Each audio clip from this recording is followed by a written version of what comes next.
Though we are all still reeling from the impact of the stunning character models and high-octane combat glimpsed within the latest State of Play trailer, join myself, Kain, and the TLS crew as we fire up our sense materia and take a closer look at the updated enemies that you'll encounter within the Final Fantasy VII Remake.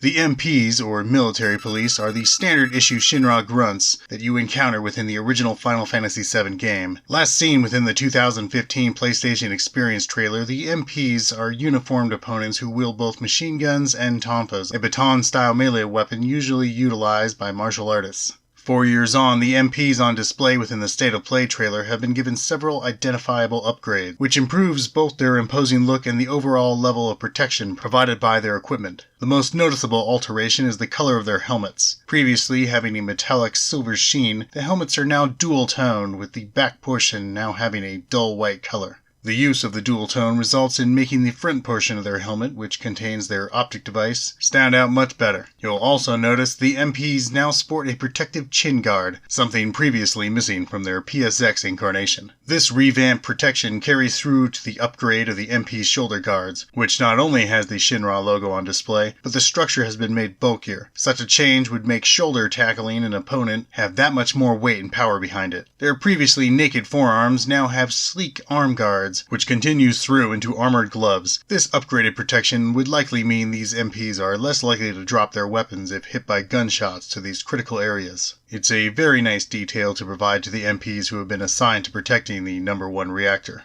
Both versions of the MPs now sport the shemagh, a piece of cloth heavily utilized by military personnel which is seen tied around the necks of all the MPs. The shemagh can be used in various environmental situations to keep out dust, wind, and sun from the user. We encounter the MPs and variations of them at various points throughout the original game, so there are certainly moments where we could see this being in use. If anything, it would make the masking of the Avalanche crew whilst aboard the cargo ship traveling from Junon that much more realistic. Not to mention, we know that Cloud has his features covered to escape Tifa's notice during the flashback events of Nibelheim. Though we can't determine 100% whether these visible upgrades have been rolled out to all the MPs that will be featured within the game, or whether they are specific to the MPs guarding the No. 1 reactor, we believe they are universal. The gameplay glimpse of a variation of the MP, a military green infantryman, shows the similar upgraded arm guard, though a sleeker shoulder guard. In any event, it looks like we will be getting several variations of MPs within the game.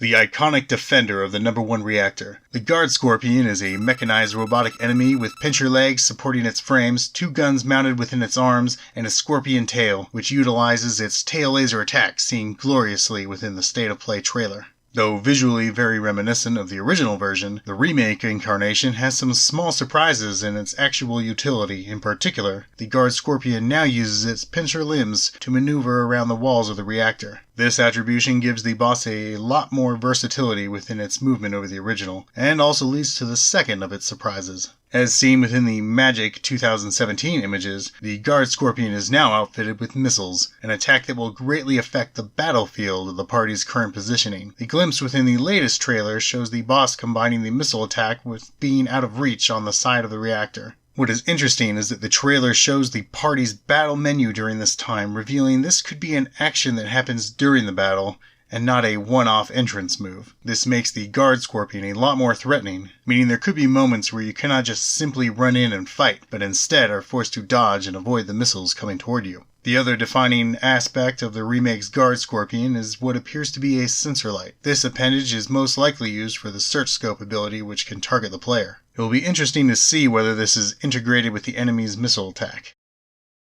Residing in the underground waterway sewers connecting Wall Market and the train graveyard, the Sahagin are amphibian turtle-like opponents with a humanoid frame. In the original game, the Sahagin wielded tridents and utilized their hard shells to reduce incoming physical damage. This enemy has been featured several times throughout the compilation of Final Fantasy VII, including Crisis Core and Dirge of Cerberus. The remake's incarnation of these enemies retains the original's amphibian look by enhancing the webbed feet and protective shell on its back, but it also revamps the creature by injecting some reptilian DNA into the mix that Crisis Core provided. This results in a frightening new tailed form to the Sahagin, something that is further added by the tribal band around the neck, which provides the sense that the creature is part of a larger pack. Although previously possessing a trident in battle in both the original and Crisis Core, the remake Sahagin now features harpoon weaponry. In the footage, we see the Sawhagen jump back out of the slashing reach of Cloud's Buster Sword. This maneuver opens up a variety of potential for the creature in combat. It is possible that we could see it throwing the harpoon dead on to strike a target, or even utilizing a jump skill in order to attack the party from above. In the same location as the Sawhagen, after being ejected from Don Corneo's room, is a boss battle with his pet creature Apps. This monstrous creation had two massive horns protruding out from its huge back, long arms trailing broken chains from the manacles around its wrist, and a long tongue trailing across the ground. Apps had the illusion of being ridden, with the harness around its head also having a length of controllable reins. This is something that you can see even more clearly within the original artwork. Whether Don Corneo himself would have ridden Apps remains a rather amusing thought. Regardless, the remake version of Apps ramps up the creature's imposing nature by a factor of 10. The reduction to the size of its head serves to further highlight the muscular and beast-like frame, whilst the striking eerie glow to the horns in the back of its head provides an almost mystical feel, possibly the source of how Apps controls the tsunami ability that it is so well known for. Of course, this is just one theory out of several possibilities, and we encourage you to check out our latest frame-by-frame analysis video by Lex and Force for some counter-theories to this, as well as TLS forums to check our community's various thoughts. In any event, if you look closely, you will notice that the remake's Apps is detailed with two stumps further along its back, the possible remnants of other horns that it once possessed.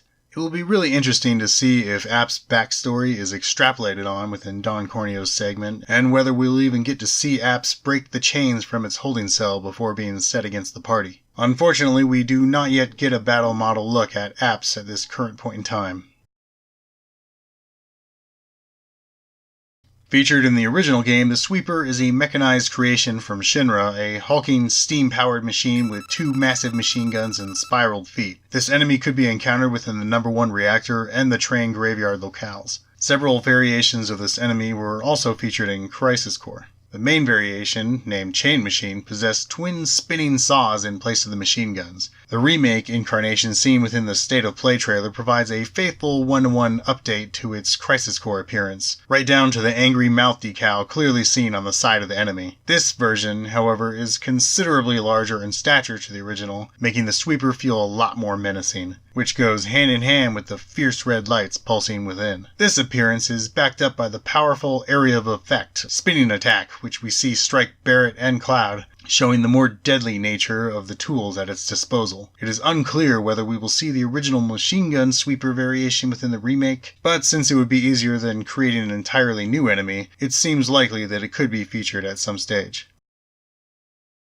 Located within the Sector 4 train tunnels, the Grass Strike is an insectoid enemy possessing large antennae, a razor-sharp scorpion tail, and mantis-like pinchers. Its distinctive attribute within the original game was its ability to use Silk, a slow-inducing move which hampered your party's ability to act. A variation of the Grass Strike, a Headhunter, is of course a great source of EXP and AP near Medial. The remake's incarnation reveals a very frightening reversion akin to the revamped look featured within Crisis Core. Not only is the Grass Strike now large and imposing, but the mantis arms to this enemy appear more pronounced and serrated, with the pulsing purple-blue veins within its underbelly giving it a rather sinister appearance. You will also immediately notice that the Grass Strike is more elongated, almost like a snake. This seems to have been done in order to more realistically facilitate the use of its natural body to produce silk and/or webbing, the remnants of which can be seen littered throughout the tunnels in the background. If we were to hypothesize, we'd conclude that the silk ability is on display here and would most likely be used against the party. It would be really neat to see sticky webbing surrounding the characters when afflicted by it, hampering their movement and interactions until it could be successfully shaken off. The final enemy glimpsed within the trailer appears to be a new inclusion, though if we were to speculate, this new enemy does appear to have been extrapolated from a similar enemy featured within the Final Fantasy VII universe, the Metal Saucers of Crisis Core. The original Metal Saucers were roaming circular robots featuring short legs, a long central antenna unit, and a single eye. Though only seen at a distance, a close look at the trailer shows the possibility of these enemies being Metal Saucer-inspired incarnations. The remake version seems to retain the circular main body and the eye, but the Metal Saucers now have longer legs, very reminiscent of the robots from the War of the Worlds, and no longer have the central antenna unit. A new inclusion, however, is the ability to now hover off the ground. This seemingly plays into their weaponry, as we can see one of the metal saucers aim its legs at Barrett as it is about to fire a beam from its underside. We are definitely looking forward to finding out more about this enemy.